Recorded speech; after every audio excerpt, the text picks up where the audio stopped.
Salut, bienvenue sur ma chaîne. Aujourd'hui, je vais à la rencontre de deux entrepreneurs exceptionnels. Il s'agit de Sophie et de Fulbert, de l'Académie des entrepreneurs qui m'ont justement accompagné pour mon voyage ici en Chine. C'est vraiment une pépite parce que quand je venais à ce voyage-là, je n'avais pas forcément l'information qu'au-delà de l'Académie des entrepreneurs, ils faisaient des business vraiment très intéressants en Allemagne. Donc, dans cette vidéo, on va brosser vraiment leur parcours, comment est-ce qu'ils ont commencé dans ce business-là, ce qui les a portés à ouvrir l'Académie des entrepreneurs et qu'est-ce qui les a portés à se tourner aujourd'hui vers la Chine alors qu'ils font un business qui est quand même assez lucratif en Allemagne, qui est justement leader dans la construction de l'automobile, mais ils ont quand même décidé de se retourner vers la Chine qui est aujourd'hui connue comme l'industrie du monde. Je n'en dis pas plus, si tu veux en savoir, reste jusqu'à la fin de la vidéo parce que c'est vraiment une pépite. Si jamais tu veux te lancer dans le business, si jamais tu as déjà rêvé d'aller en Chine, si jamais l'industrie de l'automobile t'intéresse, reste juste à la fin de la vidéo parce que c'est vraiment une pépite qui t'attend. Si tu es nouveau sur la chaîne, moi c'est Yvan de la chaîne Yvan de Business. Sur cette chaîne, on parle de business, on parle d'entrepreneuriat en Afrique ou tout ce qui tourne autour du business qui peut t'aider à renforcer ton mindset. Allez, on se voit de l'autre côté après le jingle. C'est parti.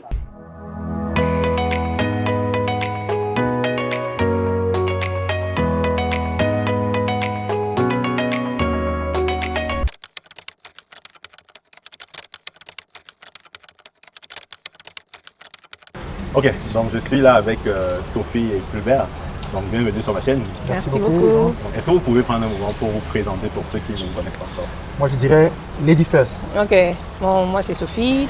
Je suis statisticienne de formation, mais je suis entrepreneur aujourd'hui. Et puis Fulbert, c'est mon mari. Donc Je crois qu'elle avait oublié. Elle a dit que c'est grave. Voilà, moi c'est Fulbert Kamdia. J'aime bien donner les deux noms. Fulbert Kamdia, je suis entrepreneur aussi. J'ai étudié à Kaiserslautern en Allemagne, fait mon bachelor dans le génie industriel. J'ai continué en master dans la ville de Mülheim, toujours en Allemagne, où j'ai fait la technique de production. En 2019, j'ai commencé à travailler. 2018, j'ai commencé à travailler pour une société en Allemagne, où j'étais le directeur technique commercial. Et depuis 2019 encore aussi, j'ai commencé aussi avec l'entrepreneuriat, où mon épouse et moi ici, nous avons créé la société SFM Automobile, qui veut dire Sophie Fulbert Management. On voit que ça ne va jamais très loin de ce que nous sommes. Et depuis un certain temps, nous avons aussi créé une société de recrutement pour le travail. Parce que on s'est rendu compte qu'en tant qu'étudiant, quand on finit en Allemagne ou peut-être en France, c'est compliqué de trouver le travail. J'ai dû passer par une société d'intérim pour trouver le travail. Et on s'est dit, mais pourquoi on ne lance pas ça? Parce qu'on regarde ces choses-là toujours comme des choses lointaines pour nous les Africains, alors que c'est possible. C'est pourquoi ma chérie et moi, nous avons créé Blitzboulot, qui veut dire en allemand le travail rapide, trouver le travail comme l'éclair. Blitz veut dire éclair en Allemagne. Donc avec nous, tu trouves le travail à la vitesse de l'éclair. Et il n'y a pas longtemps aussi, on a commencé aussi notre société qui s'appelle MG Cars. Ce n'est plus Sophie Fulbert, c'est maintenant More Grace. Ça veut dire, on s'est rendu compte que tout est grâce. Tout est grâce et on veut encore plus de grâce de la part du créateur. On s'est donc dit, on crée une société qui s'appelle More Grace Car, qui va faire dans la location des véhicules. Et ça va, voilà, c'est comme ça. Donc, si c'est vraiment bien le pilier de votre entreprise de business, c'est vraiment la première chose dont tu as parlé, c'est l'automobile. Donc, qu'est-ce que vous faites exactement dans cette société-là? Dans cette société, nous vendons les voitures d'occasion, nous vendons les voitures neuves sur commande. Ça veut dire que quelqu'un peut même customiser carrément son véhicule. Dans notre site www.sfmautomobile.de, tu peux carrément customiser. J'aimerais avoir la climatisation devant, derrière. J'aimerais avoir le toit panoramique. J'aimerais avoir les chaises chauffantes. Tout ça, ça va te coûter de l'argent, mais dans notre site, tu peux déjà les ajouter. Et après 6 mois que tu as passé ta commande, nous te faisons livrer ton véhicule. Donc vous travaillez avec les manufacturiers? Nous travaillons avec les manufacturiers directement. Et aussi, nous vendons aussi les voitures d'occasion. Et c'est plus notre grand secteur d'activité là-bas, les voitures d'occasion. Et nous plébiscitons plus les voitures de moins de 5 ans d'âge. Parce que qui dit vendre les voitures d'occasion doit très faire attention avec les réclamations. Quand les voitures sont très anciennes, 10 ans d'âge, 20 ans d'âge, ils sont très susceptibles d'avoir des problèmes de panne. Et en Allemagne, il y a la législation qui encadre beaucoup cette vente de voitures et donne trop de pouvoir à l'acheteur. Ce qui fait que tu peux avoir une entreprise comme pour nous et à cause du fait que tu ne prêtes pas attention, tu vends les voitures 2004 alors que nous sommes en 2024, en 2025, 21 ans d'âge. À peine il a pris la voiture, il n'a pas encore arrivé chez lui, le moteur a coulé et tu vas rembourser l'argent. Mais aussi au-delà de ça, nous on s'est spécialisé dans la sécurisation des clients. Le but, c'est que vous achetiez un véhicule qui va vous transporter d'un endroit A à un endroit B sans que vous n'ayez à vous faire du souci. C'est quand même assez compliqué si chaque fois que vous devez vous déplacer avec un véhicule, vous devez prier que le véhicule vous amène à... c'est vrai, nous sommes chrétiens par notre orientation religieuse, mais je ne pense pas que lorsque la Bible dit par exemple prier sans cesse, il s'agit d'un véhicule quoi. Donc on est censé entrer dans un véhicule. Voilà. Donc on est censé entrer dans un véhicule et ben il a été conçu pour nous conduire jusqu'à un endroit et il ne s'agit pas de prier, n'est-ce pas, dans l'espoir que voilà une force divine va opérer. Non, les lois de la nature veulent que l'engin a déjà un moteur pour nous conduire. Donc on voudrait vous permettre quand même d'être rassuré que lorsque vous achetez un véhicule chez nous, ben, ça va vous conduire à bon port sans trop de tracasseries. C'est pourquoi nous avons opté dans ce qu'on appelle les jeunes véhicules, dans les véhicules de moins de 5 ans, où chaque fois nous nous sommes assurés, la révision a été faite, ce qui devait changer a été fait, et ainsi de suite, ainsi de suite. Comme ça permet que lorsque nous vous vendons le véhicule, on a déjà l'historique de ce par quoi la voiture est passée. Donc, nous n'achetons pas forcément nos véhicules directement des particuliers parce qu'on a remarqué que les particuliers mentent beaucoup. N'est-ce pas? La voiture a eu un accident, il ne dit pas parce qu'il veut augmenter la valeur de son véhicule. Mais nous achetons aux sociétés. Voilà, parce qu'eux, ils sont obligés de faire le service tous les 6 mois, de garder l'historique pour profiter de la garantie des véhicules. Donc, lorsque vous achetez un véhicule à SFM Automobile, on vous garantit que l'historique qu'on vous donne, n'est-ce pas, il est vrai, il est établi chez le constructeur. Le kilométrage aussi est authentique. Voilà. Parce que de nos jours, la difficulté dans la vente des voitures, c'est cette manipulation du kilomètre. Il y a des gens qui prennent des voitures à peine, qui ont déjà une moitié de millions, presque 1 million de kilomètres, mais qui réduisent carrément. Donc, et tout ce qui peut te garantir l'authenticité, c'est le carnet d'entretien. Voilà. Parce qu'à chaque fois qu'il va dans le carnet faire l'entretien, il y a le kilométrage qui est acté. Voilà. Ce qui est aussi, ce qu'on ne peut pas aussi contrôler, n'est-ce pas, quand le moteur a été modifié. Ce n'est pas possible de... C'est-à-dire même le manufactureur, je prends un exemple, c'est une Ford. Si on manipule le kilomètre, même Ford ne peut pas savoir qu'on a manipulé le kilomètre. Donc tu ne peux pas juste te fier à ce que le kilomètre dit. Maintenant, pour les nouveaux véhicules, heureusement, le contrôle se fait de manière digitale. C'est-à-dire que là maintenant, les marques peuvent avoir le suivi du kilométrage.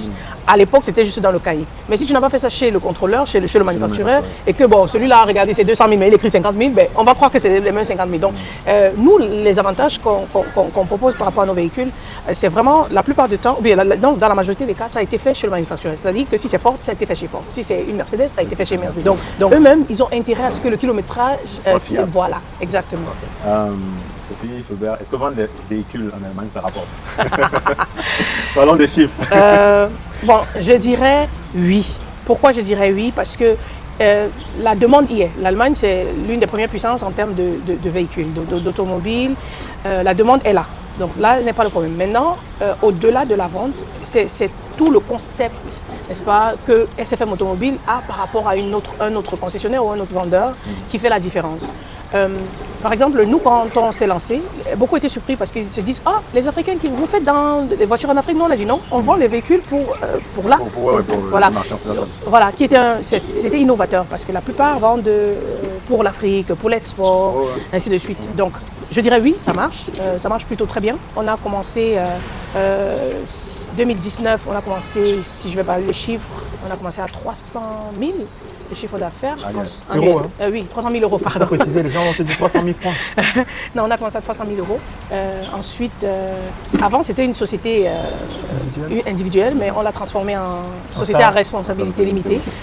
Justement parce que notre conseiller fiscal à l'époque nous a dit pour les chiffres que vous... Au-delà d'un chiffre d'affaires, voilà, exactement, pour protéger vos avoirs personnels. Donc on a interrompu pour commencer la société à responsabilité limitée. Et là encore, on était dans les 400 000. Ensuite, on est passé à 600 000. On a fait 650, ensuite 680. Mais il y avait un peu, nous, on remarquait qu'il y a une petite stagnation, n'est-ce pas? Et nous, notre rêve, notre but, c'était d'atteindre le million. Voilà, c'est même figure. Et puis, on a contacté un conseiller d'entreprise qui nous a réorienté par rapport aux idées de l'entreprise, par rapport aux stratégies d'investissement. Le conseiller, c'était un conseiller dans le domaine de l'automobile? Non, c'était un accompagnateur général, mais il nous a, les informations qu'ils nous ont données nous ont aidés à revoir, à repenser stratégie et aussi au niveau des impôts. Parce qu'il nous a dit, voilà, beaucoup de choses que vous faites pas encore correctement, voilà comment vous pouvez améliorer. Et de là, franchement, on a doublé notre chiffre et depuis, nous sommes en constante croissance. C'est vraiment important de se faire accompagner. Ah oui, très important. Très important, oui. Donc, nous on s'est rencontrés justement dans le cadre de ce voyage en Chine parce que justement, j'ai pris un accompagnement de vous qui faites régulièrement le chaînon de la Chine. Donc c'est quoi le rapport entre la Chine et votre business? Le rapport entre nous et la Chine et notre business, c'est que la Chine est le carrefour du monde en ce qui concerne le business. Vous allez voir, je ne vais pas m'abuser, mais je vais dire 60% d'opérateurs économiques dans le monde ont les yeux tournés vers la Chine. Et qui dit veut faire un business à long terme avec une certaine cadence, doit se tourner vers l'empire du milieu. Qui dit Chine, dit Asie, dit les pays aux environs d'ici. C'est la raison pour laquelle nous avons dit, mais nous ne pouvons pas faire le business. Et nous restons seulement bloqués en Allemagne. L'Allemagne est certes le pays de production de véhicules et qui a une historique vraiment riche par rapport à l'ingénierie. Mais nous voyons aussi l'Allemagne venir déjà délocaliser des chaînes de production en Chine, à l'instar de Mercedes, à l'instar de Volkswagen, qui ont des chaînes de production déjà locales ici. Donc on s'est dit, nous ne pouvons pas seulement rester, nous contenter de faire l'achat-revente en Allemagne, mais nous devons ouvrir les yeux aussi ailleurs. De telle sorte que nous sommes arrivés ici en Allemagne, en Chine, nous avons découvert la nouvelle Bedin X7, la marque Bedin X7. Nous, dans notre site, ces véhicules coûtent 36 000 €. Et nous sommes arrivés sur place, nous avons constaté que nous pouvons déjà à la revente, excepté les impôts, les taxes et tout le reste, vendre le véhicule à 15 000. Regarde la marge. Mais justement par rapport à ça, il n'y a pas des... Je pense que les véhicules chinois, quand ils sont exportés vers l'Allemagne, il y a des taxes... Il n'y a pas de cela 2 ans, 3 ans. Ouais. Les taxes n'étaient pas tellement élevées, Okay. mais l'Union européenne a dû réguler cela pour éviter la saturation. Voilà. La saturation du marché Exactement. avec des voitures chinoises. Et ils étaient Pas que encouragés. la saturation, mais même juste Protéger. protéger la... Oui. Le protectionnisme, c'est un phénomène qui ne date pas d'aujourd'hui. C'est quelque chose qui est là depuis et qui s'applique à des temps, après se retire, après revient. Je pense qu'il y a un moment où ça s'est retiré. Et ça a dû revenir encore au galop. Malheureusement, ce n'est pas pour nous, ce n'est pas pour notre bien entrepreneur, mais ça ne peut pas être un frein pour l'investissement. Bon, disons que le fait que ça revienne, c'est aussi une bonne chose. Pourquoi? Parce que lorsque la Chine commence, parce que ce que beaucoup de gens ne savent pas, c'est qu'ils sont très avancés par rapport à l'Europe. Je pense que l'un des premiers chocs que j'ai eu quand je suis venue pour la première fois, c'était de dire, mais l'information que j'ai, n'est-ce pas, des médias occidentaux par rapport à la Chine, n'est pas pareil. Justement, dans tout, tu as l'impression que non, les Chinois, ils se battent encore. Voilà. Peut-être rattraper. Voilà, mais c'est pas la réalité. Non, ils sont bien passés de loin. Et je pense justement que le protectionnisme économique, ils n'avaient pas le choix de le faire. Voilà. Parce que sinon, tous les constructeurs allemands devaient être dans l'eau. Voilà, exactement. En un an, la Chine peut mettre tous les constructeurs là par terre. Voilà. Quand on parle des infrastructures, ils ont la main d'œuvre, ils ont la superficie, tout ça, je veux dire, ils ont la situation géographique qui les permet de faire ce qu'ils veulent. Regardons seulement les aéroports, regardons seulement les gares. Ce sont des endroits gigantesques. Ça veut dire, si j'ai appris qu'il y a une usine ici qui emploie BYD, j'ai appris qu'ils ont 2 millions d'employés dans une seule structure, 2 millions de personnes qui travaillent dans un seul endroit. Vous voyez en quelle cadence ils peuvent produire. En comparaison de l'Allemagne, j'ai fait, quand j'étais étudiant, je travaillais à Bremen, à la Mercedes de Bremen, et on était à environ 2500. 2500 à 2 millions. Ça veut dire que les 300 véhicules que nous sortons la journée. Non, c'était 3000. Les 3000 que nous sortons, parlons des journées. Oui, 3000, c'était 3000. Moi, j'ai travaillé à Volkswagen. Je sais pas parler de Mercedes. Ah, ok, Mercedes, peut-être tout petit peu. Ce pourcentage que nous sommes en train de sortir là-bas, les voitures que nous sortons en Allemagne par jour, comparé à ce qu'ils peuvent se pondre par jour en Chine, il n'y a pas de comparaison. Si on s'amuse, ils inondent le marché mondial en un laps de temps très court. C'est pourquoi il faut réguler, c'est pourquoi il faut casser un peu le rythme. Et non seulement ça, je crois que lorsqu'on parle, par exemple, aujourd'hui, lorsqu'on parle des véhicules, on parle des véhicules en termes d'électrique. Il faut voir que les marques allemandes s'y sont prises un peu en retard comparé à peut-être aux marques chinoises ou bien aux marques américaines. Tesla était l'un des leaders depuis un bon moment. Les voitures chinoises aussi y sont passées, mais c'est à peine si les modèles de marques allemandes s'y mettaient. N'est-ce pas? Donc, ce qui fait que je comprends très bien qu'aujourd'hui, l'Union européenne veut dire, mais écoutez, protégeons notre marché, parce que si les autres qui ont l'avance inondent le marché, ben, nous sommes dans la mouise. Et je dirais même que c'est normal, parce que quand tu es leader dans une industrie, c'est très difficile d'avoir la vitesse d'exécution de quelqu'un qui ne l'est pas. Ça, on parlait de ça tout à l'heure. Voilà. Parce que justement, les Allemands étaient leaders dans l'industrie de l'automobile. Voilà. On va dire l'automobile. Pendant des années. Pendant des années. Et pendant qu'ils étaient en train de réfléchir stratégiquement, est-ce qu'on va basculer dans l'électrique, enfin dans l'électrique, est-ce que l'électrique c'est l'avenir? Les Chinois, vu qu'ils n'étaient nulle part dans la production des voitures à essence, ben, ils se sont directement lancés. Oui. Ils ont pris une avance assez considérable. Justement, l'une des choses aussi qui nous avait choqué, c'est qu'on ne rencontre pas de stations essence ici. Je ne sais pas si depuis que tu es là, tu en as vu. Non. Voilà. Donc, pourtant en Europe, c'est partout, dans chaque quartier. Il y en a au moins 2, 3. Non, comme c'est électrique. Les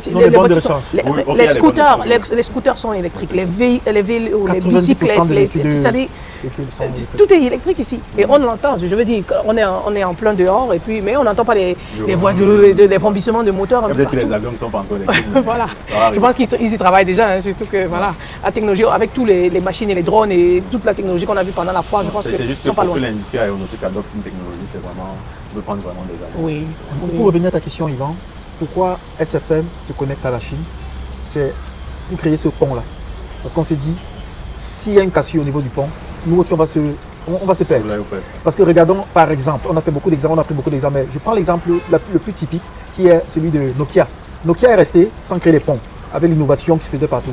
Ils sont restés se leurrer dans leur laurier et ils se sont très vite fait rattraper. Aujourd'hui, il n'existe plus. Nokia n'existe plus. Qui était pourtant dans les le années 2000. qui était le leader de la téléphonie dans le monde. Donc je me dis, SFM aujourd'hui ne peut pas rester là à dire ah là ça va, on se contente du bilan qu'on a fait l'année 2024. Non, nous voulons innover, nous voulons aller au-delà. Et même pourquoi pas un jour avoir SFM automobile ici à Guangzhou? C'est possible. Voilà notre Et non seulement ça, lorsqu'on vend par exemple un véhicule, il y a des pièces de rechange. Et nous, une des choses dont on s'est rendu compte, c'est que toutes les pièces de rechange viennent de quelque part. Et le quelque part là, il se trouve que c'est toujours en Chine. Donc du coup, pourquoi ne pas aller à la source, n'est-ce pas, prendre des contacts directs pour que demain, lorsqu'on veut en une grande quantité, qu'on ait l'approvisionnement nécessaire, qu'on ne dépende pas de quelqu'un qui, voilà, de ce qui peut nous livrer en ce moment. Parce qu'on a effectivement déjà eu des cas où on commande certaines pièces et puis c'est pas encore livrable, il faut attendre que ce soit fait. Donc, bien sûr, si on commande en Chine, ça va prendre du temps pour arriver, mais là, comme on aura le contact direct avec le fournisseur, là, on est sûr que la fréquence de renouvellement des pièces sera beaucoup plus rapide. Alors que si on a qu'un seul fournisseur sur place en Allemagne, ça peut prendre du temps et le jour où il est vraiment dans les capacités, donc on se retrouve incapable de continuer à travailler. Et j'ai remarqué souvent beaucoup de gens qui vont faire du business en Europe, quand ils pensent à venir en Chine, ils vont toujours se dire peut-être ça va coûter trop cher. En mode, par exemple que tu veux commander des pièces, quand on a parlé des pièces de rechange tantôt, on va se dire ok, si je commande en local, ça va coûter tel prix. Okay. Est-ce que ça vaut vraiment la peine d'investir dans un voyage en Chine pour aller regarder ça sur place et tout, peut-être qu'au final ça va revenir très cher. Et je me suis rendu compte peut-être que non en fait, parce que finalement le voyage en Chine n'est pas si cher que ça, tu rencontres pas mal de fournisseurs. Le voyage en Chine n'est pas si cher que ça, et le voyage en Chine est pour moi comme un levier en ce qui concerne la vision. Parce que tu as dit, les gens peuvent venir en Chine pensant commander une pièce, mais surtout en fait commander des conteneurs et devenir les grands importateurs. Pourquoi? Parce qu'ils se disent que waouh, les prix qui sont pratiqués dans nos pays, Afrique, Europe, ça sont les prix déjà avec des marges exorbitantes. Alors quand nous arrivons en Chine, nous nous rendons compte que tu peux faire 4 heures de temps dans un taxi et tu payes 40 €. Tu peux faire 5 heures dans un taxi, tu peux tel montant. Tu peux aller commander une pièce et la pièce ne coûte même pas à peine 100 francs. Et tu te dis, mais pourquoi pas commander en grande quantité pour rentabiliser notre voyage? Bon, c'est la zone là. Tu me dis, c'est l'élément qu'il faut. Parce qu'en Chine, tu as la meilleure marge possible. Et qui dit marge pour un entrepreneur dit aussi l'attractivité. Parce que si tu n'es pas attractif au niveau des prix, parce que tous les départs à la fin du mois, tu as les salaires des travailleurs, tu as les charges, le loyer, les trucs comme ça, les impôts à payer. S'il n'y a pas d'entrée d'argent, qui sont souvent une très bonne chose à avoir au niveau des marges, l'entreprise aura pu faire des permis, tu aurais pu faire déposer le bilan. Mais la Chine est sur le levier là qui te permet de, avec pas grand chose, pas un très grand investissement pour commencer. Et de cet investissement que tu vas franchir, tu vas t'agrandir. Donc pourquoi en venant acheter une pièce de voiture, tu peux devenir le représentant de cette société. Et de là, ils pourront même te proposer certains partenariats où ils envoient les marchandises, tu vends et tu les jettes là-bas. Et aussi, j'ajouterais que lorsque tu achètes dans ton pays d'origine, tu dépends de une seule personne qui te vend ça. Alors que lorsque tu viens ici, tu es à la rencontre de plusieurs fournisseurs.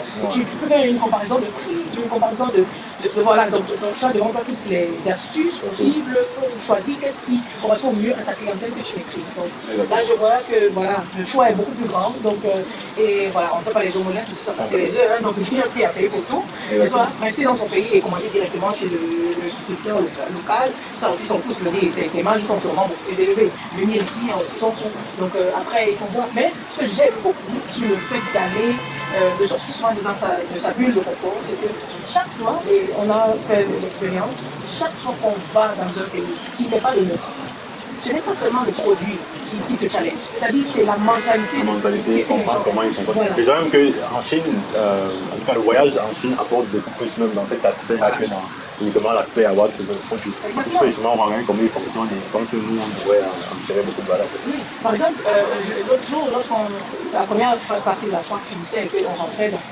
lorsqu'on sortait, il y avait plein de monde dehors et j'ai demandé mais quelles sont ces personnes, qu'est-ce qu'elles font? C'était tellement nombreux. On dit non, ce sont des travailleurs qui sont venus parce que chaque entreprise qui était à la porte doit développer son stand. Et là j'ai vu des femmes, des jeunes hommes, des jeunes hommes, des grands-pères, des grands-mères qui sont venus travailler. Et bien je me suis dit, mais en Europe on est là, oh le féminisme, j'ai rien vraiment contre le féminisme. Mais on est avec, oh non, les femmes, si c'est ça, à 60 ans il faut se reposer. Mais j'ai vu des gens continuer à travailler. Tu vois, donc on n'arrête pas, et moi ça m'a challengé, je me suis dit, mais il ne faut pas que je dorme dessus ma nourriture, un peu, j'ai déjà, c'est un confort, non, on n'arrête pas de travailler parce qu'il y a tellement de choses challengeantes. C'est passionnant aussi. Exactement. Moi, ça m'a motivé de me dire que oui, en Europe on dit qu'il faut travailler de 9 à 17 heures, puis tu as fait tes 8 heures, et puis tu as fait tes 40 heures par semaine, mais non, je me suis rendu compte que non, il faut aller au-delà. L'homme peut tellement plus, n'est-ce pas? Alors qu'en Europe on se dit non, 60 ans, je suis fatigué, ou dans nos pays en Afrique, à 50 ans, 55 ans, je trouve que ça vieillit davantage sur la personne. Parce que oui, voilà, on a un retraite, que ce soit à la maison avec nous.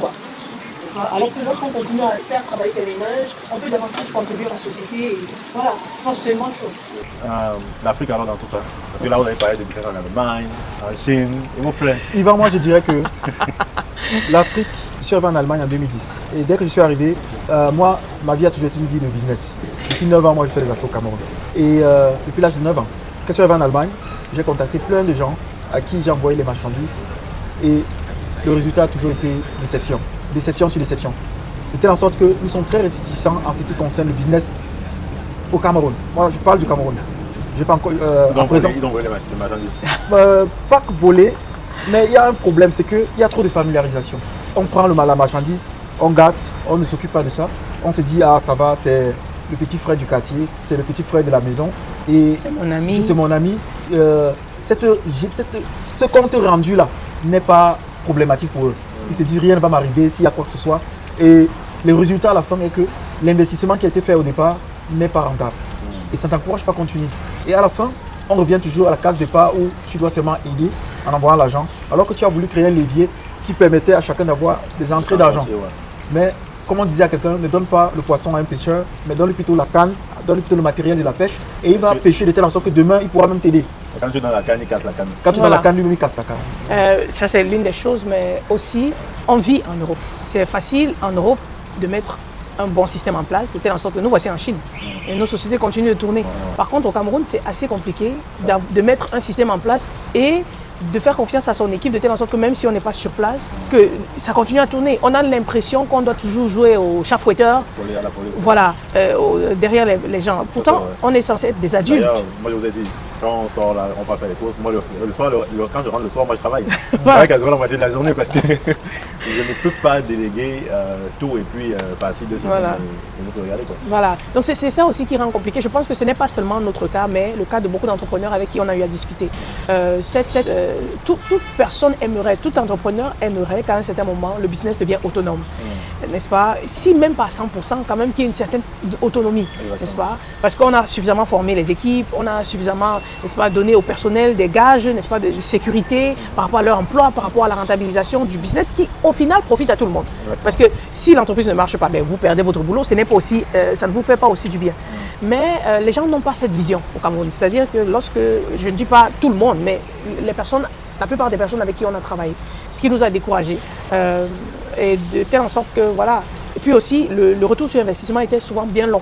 Parce qu'il faut savoir que, voilà, lorsqu'on investit, il faut compter dans les 6 à 8 semaines pour arriver au Cameroun, dédouaner, tout ça avant de commencer la prospection. Donc, tout ce temps-là, c'est de l'argent perdu, n'est-ce pas? Donc, ce qui a fait en sorte que, voilà. Et en plus, quand on n'a pas une équipe qui est tellement dynamique que, voilà, on voit vraiment la nécessité de le faire. Après, à un certain moment, on se décourage. Et puis, on a essayé dans beaucoup de secteurs d'activité. Ce n'était pas dans les voitures. On avait essayé avec plein de choses, mais voilà, au final, on s'est dit peut-être qu'il vaut mieux attendre lorsqu'on a de meilleurs partenaires. Donc, ensuite, on va pouvoir se lancer. Okay. Vous m'avez parlé en offre justement du fait que vous envoyez des voitures aussi dans d'autres pays africains à part le Cameroun. Oui. Nous avons commencé l'expérience avec le Burkina Faso. Pourquoi? Parce que le Burkina Faso a un système de dédouanement très souple. Ouais, par exemple, pour une voiture, nous avons envoyé une Chevrolet Aveo, année 2013. Et nous avons payé 550 000 pour sortir la voiture francs CFA. Pour sortir la voiture du port, on peut dédouaner la voiture, payer la plaque d'un an, l'assurance. Ce qui est impensable au Cameroun. C'est la raison pour laquelle nous évitons le Cameroun et nous investissons plutôt en Afrique de l'Ouest, précisément au Burkina Faso. Ce qui est dommage. Moi, je ne veux pas tirer sur qui que ce soit, mais chaque entrepreneur, avant d'investir, va regarder où il peut s'en sortir. Et quand nous avons regardé, en tant que Camerounais, moi j'aimerais investir dans mon pays, mais si je me rends compte qu'ailleurs c'est plus facile, moi je vais là-bas ailleurs, là-bas, quitte à pouvoir réussir dans ce qu'il veut faire, parce qu'on n'aimerait pas investir où on va s'en sortir. Oui, et puis de nos jours aussi, il faut le dire, avec la mondialisation, chaque personne est citoyen du monde, n'est-ce pas? Donc, aussi vrai qu'on est des Camerounais d'origine, on n'est pas que contraints. Je pense que c'est la difficulté que beaucoup d'Africains ont, de se dire que voilà, si on est Camerounais, on doit seulement investir au Cameroun, si on est Ivoirien, on ne peut être qu'investir en Côte d'Ivoire. Oui, parce que la plupart de nos pays, on pense ainsi. C'est-à-dire qu'on a eu à écouter des histoires comme quoi on dit à certaines personnes dans certaines régions de certains pays, eh bien, oui, parce que vous n'êtes pas originaire, parce que vous n'êtes pas les autochtones, vous devez partir d'ici. Non, mais les gens sont bien dans les pays, ils achètent des maisons au Canada, aux États-Unis, en Europe. On ne va jamais venir te dire, ben, laisse ça parce que tu n'es pas citoyen d'ici, tu n'es pas originaire d'ici. C'est une mauvaise façon de penser. Donc aujourd'hui, pas seulement dans nos pays, déjà pourquoi le Burkina Faso, c'est un pays célèbrement appelé le pays des hommes intègres. Voilà. Voilà, ça dit déjà tout. Donc lorsqu'on travaille avec des gens qui, je ne dis pas que ça veut dire que tous les Burkinabés sont fiables, non, il y a des personnes de mentalité douteuse partout, mais il y a des personnes qui sont aussi fiables. Donc, on en revient au fait que si tu trouves une équipe, des personnes avec qui tu vas travailler, bien sûr tu vas travailler, que ce soit dans ton pays d'origine ou que ce soit dans d'autres pays. D'ailleurs, la petite histoire, notre mentor, celui qui était notre mentor en Allemagne, c'était un Allemand dans le domaine des voitures. Il aurait pu dire que vous êtes des Camerounais, vous êtes des Africains, il y a quoi entre vous et moi, mais il nous a accompagnés pendant nos premiers pas. Et jusqu'aujourd'hui, nous avons des personnes ressources, lorsqu'on a besoin des informations, c'est eux qu'on contacte. Et ils n'ont jamais regardé à nos origines pour nous aider. Par contre, dans nos pays africains, c'est compliqué. C'est-à-dire qu'on va toujours, le Camerounais là, peut-être on va aller au niveau des régions. Voilà. Lui, il est d'ici, il est de là. Il est quoi, voilà. C'est dommage. Pour être rentré au Cameroun, pour avoir fonctionné là pendant un an, effectivement, il y a beaucoup de problèmes. Mais moi, j'ai quand même de l'espoir parce que je me dis que, en fait, j'ai l'espoir et une certaine expérience, en fait. Je me dis que si plus de gens de la diaspora investissent au Cameroun, rentrent au Cameroun, bref, essayent de mettre une sorte aller ensemble au Cameroun, ça pourrait donner des résultats exceptionnels. Parce que c'est sûr que le Cameroun, c'est un pays qui a énormément de potentiel. Ça, tout ça, je veux dire, personne ne discute. Mais effectivement, les façons de faire sont différentes. Moi, par exemple, quand je suis au Cameroun, je t'avoue que des fois, je me sens un peu seul. Tu vas rencontrer peut-être un homme d'affaires camerounais de souche, là, qui n'est jamais sorti du pays. Il ne va pas forcément réfléchir comme toi. Tu vas rencontrer des employés qui ne sont jamais sortis du pays. Moi, mes meilleurs partenaires d'affaires au pays, en ce moment, c'est les gens qui ont fait l'extérieur. Qui sont rentrés peut-être 1 an, 2 ans, 3 ans avant moi. Avec qui je fonctionne. J'en ai un qui travaille, qui fait de la métallurgie, qui fait des portails, ou bien tout ce qui est construction métallique. Un autre qui est dans le service, qui travaille chez Danone. Bref, et c'est vraiment avec eux que j'arrive à nourrir des partenariats sur le long terme et on arrive vraiment à s'entendre. Et moi, j'ai l'impression que c'est plus de personnes de la diaspora à aller dans ce sens-là. Peut-être qu'ils verraient un peu plus de valeur. Bon, oui, déjà parce que, effectivement, tu as mentionné quelque chose d'important, c'est-à-dire que lorsqu'on sort, on voit les autres façons qu'a le monde, n'est-ce pas, pour permettre, parce que voilà, aujourd'hui nous sommes, on dit 7 milliards de personnes, bientôt 8. Voilà, il est impossible de réfléchir de la même façon, d'avoir les mêmes manières de faire, c'est impossible. Donc, chaque fois qu'on se retrouve avec quelqu'un d'une autre origine, quand on parle d'origine, ce n'est pas forcément origine raciale. C'est-à-dire que si j'ai même grandi à Yaoundé, qu'une autre personne a grandi à Bafoussam, nos manières de voir le monde devraient être différentes, n'est-ce pas? Mais lorsque, au lieu de regarder à nos différences, on voit ce que, non pas comme des points de dissension, mais des points vraiment d'échange, n'est-ce pas? Qu'est-ce que tu peux m'apporter, toi, d'origine d'ici? Et moi, qu'est-ce que je peux apporter? Lorsqu'on voit à nos différences des points de développement de chacun, n'est-ce pas, dans l'autre, ça nous fait passer à d'autres niveaux. Le point que tu émanes, c'est-à-dire tu rencontres des gens qui sont venus d'ailleurs. C'est-à-dire que lorsque tu te retrouves en tant qu'immigré dehors, je conseille vraiment à chaque personne qui a la possibilité de voyager, de le faire. Pas forcément à l'étranger, mais même quitter de la ville où tu es né à une autre ville. Ça va t'ouvrir l'esprit. Franchement, au-delà de ce qu'on est venu faire en Chine pour le business, comme je l'ai dit avant, de voir comment est la philosophie chinoise, comment est-ce qu'ils entreprennent, comment est-ce que le travail, le mode de vie, ça franchement c'est révolutionnaire. Donc lorsque on voyage, on apprend des choses par rapport à l'éthique de vie, comment ils vivent, la civilisation, la culture de là. Et je pense que c'est tout ça qui fait de toi, de Fulbert, de moi, des personnes aujourd'hui changées. Même si aujourd'hui on quitte sans forcément faire un partenariat avec un Chinois ou un distributeur sur le terrain là, mais seulement le défi culturel et même intellectuel, entrepreneurial que ça relève au bout de la visite, mais franchement, ça n'a pas de comparaison. Donc je pense qu'effectivement, ça rejoint ton point.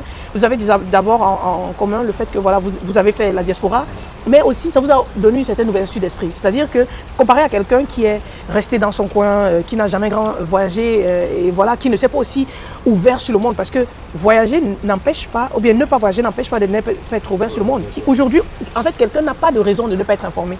Il y a les réseaux sociaux, il y a les livres, donc aujourd'hui l'information vient à soi. Donc si on n'a pas l'information, quelque part on est un peu fautif parce que voilà, on n'a pas vraiment cherché pour y aller. Donc c'est aussi un appel à tous les entrepreneurs, n'est-ce pas, qu'ils soient au Cameroun, qu'ils soient basés ailleurs, de voir en l'autre pas forcément quelqu'un de concurrentiel, et ainsi de suite, mais vraiment comment est-ce qu'on peut s'entraider, parce que si on allume plusieurs lumières, ça éclaire davantage plutôt qu'une seule lumière qui est allumée, qui voilà. Exactement. Donc, Exactement. Et pour compléter ce que tu dis, moi c'est une situation qui me fait quand même assez peur. J'ai même envie de dire que c'est une situation qui est très critique parce que de la même façon que les personnes qui ne rentrent pas sur le continent, mais qui ne rentrent pas en Afrique, je trouve qu'ils ont raison parce qu'effectivement tu ne peux pas vouloir investir quelque part et te prendre des bâtons dans les roues et dire que tu vas le faire pour le nationalisme alors que tu pourrais te faire de l'argent ailleurs. Donc c'est un point, ils ont complètement raison. Mais de l'autre côté, je vois des secteurs d'activité qui sont pris par des étrangers. Là je me dis mais attends, pourquoi est-ce qu'on va? Parce que et quand je parle des étrangers, c'est vraiment du big money. Je veux dire, on va te dire, le gars qui a pris le secteur métallurgique au Cameroun, c'est Prométal. Et là, il ne te fait pas un million de chiffre d'affaires, il fait des milliards d'euros. Alors que ça aurait pu être un marché local. Et là, tu vas voir dans tous les secteurs, c'est en train de se passer. Les Indiens ont ouvert leur boutique là-bas au marché central, là, à Yaoundé. Quasiment toutes les écoles qui font dans les tenues, c'est des Indiens. C'est des tenues. Donc les gars viennent prendre les commandes, ils passent faire ça en Inde et ils reviennent. Bon, mais suppose là un problème. Et là, juste pour terminer, là, je me dis, ça fait vraiment peur en fait. Dans 10 ans, on sera où? Dans 20 ans, on sera où? On risque d'être un pays où on va voir les immeubles pousser, mais en fait, ça sera... Ça ne nous appartient pas, voilà. Non, mais tu relèves là un point que je pense que toute personne qui fait dans la vente d'un service ou d'un produit relève. Nous, les Africains, on ne se fait pas confiance, mais on fait confiance à l'étranger. Je ne sais pas si tu as eu à remarquer ça. Lorsqu'on commence dans la vente de véhicules, on a beaucoup de personnes autour de nous qui cherchent des véhicules, mais qui vont ailleurs, n'est-ce pas? Par contre, nous ne fabriquons pas les véhicules. C'est-à-dire quoi? Donc tu ne peux pas venir chez nous en disant qu'on vend une mauvaise qualité de véhicule, c'est pourquoi tu ne viens pas chez nous. Donc il n'y a pas de raison à ce que tu ne viennes pas chez nous, n'est-ce pas? Parce qu'au final, que ce soit nous, que ce soit la personne où tu vas acheter, personne ne fabrique. Parce qu'il faut savoir qu'en Union européenne, comparé à par exemple Tesla qui fait de la vente directe de véhicules, on n'achète pas le véhicule directement chez le concessionnaire. Donc tu es obligé de passer par un vendeur, n'est-ce pas? Et c'est lui qui reçoit le véhicule du concessionnaire. Donc il y a cette chaîne-là qui est déjà établie. Donc le fait, je ne dis pas que tu es obligé de venir chez nous, bien sûr tu dois comparer quels sont les prix et ainsi de suite et voir si ça va avec ce que tu... Mais beaucoup de nos frères, n'est-ce pas, on est là, et sont allés se faire arnaquer, n'est-ce pas? Chez les Libanais, et vraiment j'ai rien de mal à dire contre ces communautés-là. Ils sont allés se faire arnaquer chez d'autres communautés, n'est-ce pas? Et qui, quand ils reviennent vers nous, c'est pour réparer la casse qui a déjà été faite. Tu vois? Aujourd'hui on en rit, parce que voilà, même si les gens de notre propre pays ou de notre, je vais dire, couleur de peau n'achètent pas chez nous, on a d'autres clients qui eux ne regardent pas à ces choses, mais regardent au service qu'on leur propose. Donc c'est malheureusement, je crois que beaucoup ne se lancent pas, ou bien se sont lancés et ont dû arrêter, parce que voilà, la clientèle quelquefois ne suit pas. Surtout, imagine, comme tu as parlé d'un bon point, on se lance dans un projet de manière patriotique, de manière nationaliste, on se dit c'est pour aider la nation, c'est pour aider, mais tu arrives, tu implantes ton business, tu investis de l'argent, et puis la clientèle ne suit pas, parce qu'on préfère acheter chez le Libanais, chez le Turc, chez le Chinois, et toi tu investis, n'est-ce pas? Tu as quitté ton pays où tu étais bien installé parce que tu te dis je vais faire avancer mon... C'est normal qu'après beaucoup ne veulent pas suivre parce qu'il y a ce problème-là, et la problématique est réelle. Que ce soit, on a eu à converser avec des gens qui viennent du Cameroun, mais aussi au Congo, aussi en Côte d'Ivoire, c'est la même problématique. C'est-à-dire on a tendance à faire plus confiance aux Français, aux Libanais, que son frère de propre origine. Voilà. C'est quand même terrible. Et surtout que nos pays, malheureusement, ne pratiquent pas, ou bien pratiquent très peu de musique. On en a parlé, je pense que dans notre interview qu'on a fait, quasiment pas en fait. Quasiment pas. Et ça fait que, par exemple, dans le secteur de la distribution, c'est triste à dire, mais un local ne peut pas concurrencer un Carrefour. Ça c'est vrai. Déjà parce que vous n'avez pas les mêmes moyens, ils ont des moyens étatiques. Ils ont des années d'expérience, de savoir-faire. Toi, tu as lancé ton truc, ça fait les plus vieux Camerounais ayant lancé, étant rentré dans la distribution, c'est Dorf, Santa Lucia, ça fait 20 ans d'expérience. Carrefour en a peut-être 100, plus. Ils ont des moyens étatiques. Et donc, même en tant que client camerounais, quand tu vas dans un supermarché local, tu dois t'attendre à ce que la qualité ne soit pas la même. Effectivement. Mais si tu es super exigeant, et comme nous, autant notre état que les clients sont exigeants, ils vont aller chez eux. Oui. Ouais, c'est ça. Et ça fait que les locaux ne seront jamais concurrentiels. Est-ce que ce n'est pas une part d'héritage colonial? Ça, je ne sais pas. Parce qu'on a l'impression que la qualité, entre guillemets, du blanc est toujours supérieure. Mais on revient encore au même cas que lors des voitures. C'est-à-dire qu'un local qui ouvre une entreprise, il ne fabrique pas ses produits. C'est-à-dire les mêmes distributeurs que ces grandes marques, que ces grandes surfaces ont, sont les mêmes distributeurs qui distribuent, qui sont les partenaires de l'entrepreneur local. Mais sauf que les fonds sont différents, n'est-ce pas? Les capitaux sont différents. Derrière tout le groupe Carrefour, par exemple, il y a tout un armada d'accompagnement. Tu ne peux pas te comparer en tant que... je pense que c'est une chose qu'on gagnerait davantage à faire quand on dit de supporter les marchés locaux, c'est aussi ça, n'est-ce pas? De ne pas critiquer, mais voilà, d'y aller, parce que la qualité souvent est impeccable. Le service d'accompagnement, le service clientèle, le service offert aux clients est franchement impeccable des fois, mais parce qu'on a cette idée dans la tête comme quoi le blanc, le colonisateur est meilleur, des fois on ne considère pas ce qu'on a. Non, mais des fois il est meilleur. Des fois il est meilleur. Enfin, la plupart du temps il est même meilleur. Mais on doit pouvoir supporter ceux qui ne sont pas mieux. Mais comme par exemple, on parlait tout à l'heure des voitures électriques chinoises, elles sont meilleures que les voitures électriques que tu vas voir en Europe. Mais le protectionnisme économique fait que on ne vend pas les voitures chinoises. Voilà. C'est vraiment ça qui est assez simple. Donc, parlons un peu de vous. Tout à l'heure, vous avez dit que toi, tu as travaillé dans une industrie automobile, toi aussi, tu as travaillé dans... Ça veut dire que l'automobile, c'est depuis très jeune? Non, je n'ai pas travaillé dans l'industrie de l'automobile. On faisait dans la métallurgie. Okay. Et puis toi, tu travaillais chez Volkswagen? Oui, alors, en tant qu'entrepreneur... Ok. Automobile, ça veut dire quand on était étudiant. Oui. Quand tu es étudiant en Allemagne, tu as la possibilité, à la fin du semestre, d'aller faire 3 mois chez un concessionnaire qui vous emploie en tant qu'aide étudiant et envoie les travailleurs permanents en vacances. Vous venez supplier ces d'été. Vous venez les supplier. C'est comme ça qu'ils emploient des centaines d'étudiants. C'est dans ce cadre-là que nous avons travaillé en tant qu'étudiants. C'est pourquoi, mais pas vraiment en tant que travailleur permanent. Bon, quand tu viens pour 3 mois, tu peux aussi avoir l'expertise de quelqu'un qui est là permanemment et qui a un travail fixe là-bas. Mais on peut déjà dire que la cadence de production était infernale. Ils travaillent sans arrêt 24 sur 24, de lundi à dimanche. Les moteurs ne s'arrêtent pas. Et le credo là-bas, c'est que la machine ne doit jamais s'arrêter. Ça doit toujours continuer à tourner. Quand une chaîne s'arrête, on vous envoie sur une autre chaîne. Parce que la production doit aller 24 sur 24. Malgré ça, ils n'arrivent pas à couvrir la demande, tellement la demande est grande. Et comme disait quelqu'un, les Allemands produisent des voitures comme des bouts de pain. Et chaque jour, il y a encore des voitures qui sont en demande. Il ne peut pas couvrir tout le marché mondial. Voilà pour la petite histoire par rapport à ce qu'il est en train de dire. De plus en plus en Allemagne, les personnes qui ont le permis de conduire recherchent les voitures automatiques. Mais sauf que sur le marché européen, il y a beaucoup plus de manuels. Donc parfois on se retrouve en train d'avoir beaucoup de commandes de voitures automobiles, automatiques et que il n'y en a pas. Il n'y en a pas. Tout simplement parce que voilà, dès que ça arrive, ça ne traîne pas. Donc parfois, on est obligé de dire, bon, est-ce que vous nous donnez un peu 2 semaines, 1 mois, parce que lorsque quelqu'un dit je veux ça, mais il s'aligne derrière une pléthore de personnes voilà, qui sont déjà en attente. Donc il y a ça. Mais pourquoi l'automobile? L'automobile, déjà parce que c'est une passion. Lui, il a fait l'ingénierie, donc il était passionné des machines, de tout ce qui est machine et tout. Et moi, ayant travaillé à Volkswagen pour le boulot d'été, franchement, je n'avais pas encore vraiment d'expérience avec les véhicules. Mais depuis que je suis petite, je sais que j'aime les voitures. Pourquoi? Parce que j'ai grandi avec une émission qu'on appelait à l'époque Michael Knight. Non, déjà Pin My Ride, oui, la célèbre émission qui passait à I, mais avec Michael Knight. Voilà la série où on voyait une voiture qui voilà, et donc qui avait tout, voilà, n'est-ce pas, assisté à l'époque. Pour moi, c'était inimaginable en tant que jeune fille qui grandissait. Et puis quand je suis arrivée à Volkswagen et puis que j'ai vu comment l'automobile, comment on construit une voiture, moi j'étais au montage. J'étais la seule fille de mon équipe qui fixait les pédales. Et pour moi c'était tout juste fabuleux de voir comment lorsque ça vient, c'est la carrosserie et au fur et à mesure on fixe jusqu'à ce qu'après il y a le bolide qui sort, il est fini et tout, il est prêt à être envoyé, expédié au client. Ça davantage avec les émissions comme tu disais, comme Pin My Ride où on voyait comment on customise la voiture, mais franchement c'était juste de ouf. Donc quand j'ai eu l'opportunité de penser à un business, on y a réfléchi, avec aussi beaucoup d'orientation divine, on doit le dire aussi, parce qu'on est croyant et puis on a prié par rapport à un business qu'on aimerait faire. Et c'est avec tous ces compléments-là qu'on s'est décidé. Voilà.